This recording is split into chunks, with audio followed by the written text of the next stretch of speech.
اردن کے اندر ماضی قریب میں ایک عجیب واقعہ رونما ہوا، نہایت ہی عجیب۔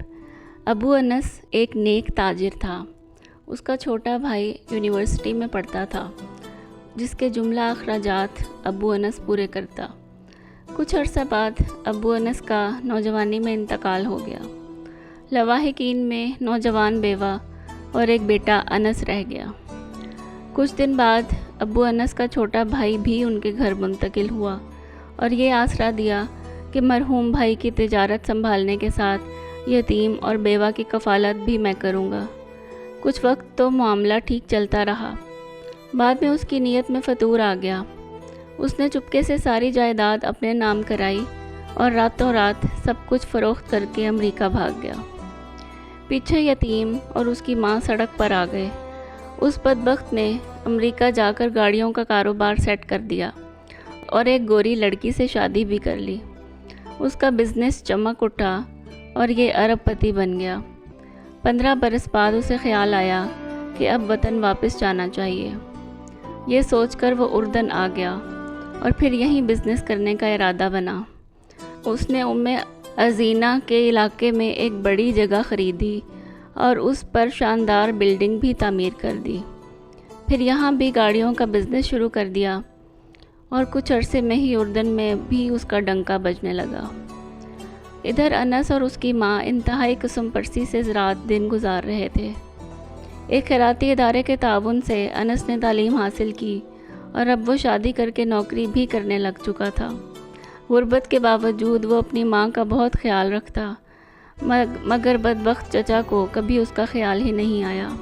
لیکن انس اور اس کی ماں کو سب معلوم تھا کہ وہ حرام خور واپس آ چکا ہے۔ ایک دن ماں نے بیٹے سے کہا کہ ہمت کرو، جاؤ اپنے چچا کے پاس اور اس سے اپنے باپ کے مال کا کچھ حصہ مانگو۔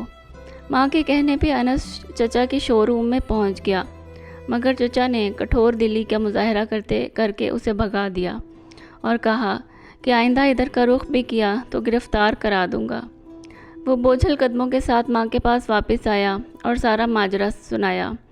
بیوہ سوائے بد دعا کے کیا کر سکتی تھی؟ اس حرام خور بزنس مین نے اب اردن میں رہنے کا فیصلہ کیا تھا۔ وہ ایک جنت نما محل تعمیر کر چکا تھا اور اب اس نے بیوی بچوں کو اپنے پاس اردن بلا لیا۔ ادھر وہ لوگ امریکہ سے روانہ ہوئے اور ادھر یہ بدبخت انہیں لینے کے لیے اپنی نئی ماڈل کی پرتعیش گاڑی لے کر ایئرپورٹ روانہ ہوا۔ جب وہ ایئرپورٹ سے باہر نکلے تو یہ سب اپنی اس نئی گاڑی میں سوار ہو کر اپنے محل کی طرف چل پڑے۔ یہ سارا منظر دیکھ کر فرشتہ اجل ہنس رہا تھا۔ جیسے ہی ان کی گاڑی مین سڑک پر پہنچی تو ایک تیز رفتار ٹرالر نے اسے روند ڈالا اور انس کا حرام خور چچا اپنی امریکن بیوی اور دونوں بچوں کے ساتھ ٹکڑے ٹکڑے ہو گیا۔ پیچھے اس کا سوائے انس کے کوئی نہیں تھا، یہی اکلوتا وارث۔ اب اس کا محل، شو روم اور بزنس بیٹھے بٹھائے انس کی جھولی میں گر گیا۔ کیسا عجیب معاملہ ہے رب کریم کا! اس نے یتیم کے مال کو کئی گنا بڑھا کر اسے لوٹا دیا۔ وہ مظلوم کی دعا ضرور سنتا ہے، اگرچہ اس کے ظاہر ہونے میں 15 برس بھی لگ جائیں۔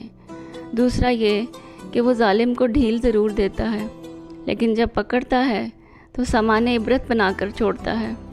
تیسرا یہ کہ حرام کا انجام کبھی اچھا نہیں ہوتا۔ اس لیے میرے نبی صلی اللہ علیہ وآلہ وسلم نے فرمایا کہ مال حرام سے پلنے والے جسم کا زیادہ حقدار دوزخ ہے۔ اللہ پاک ہم سب کو حرام سے بچائے اور حلال پر اکتفا کرنے کی توفیق عطا فرمائے۔ آمین۔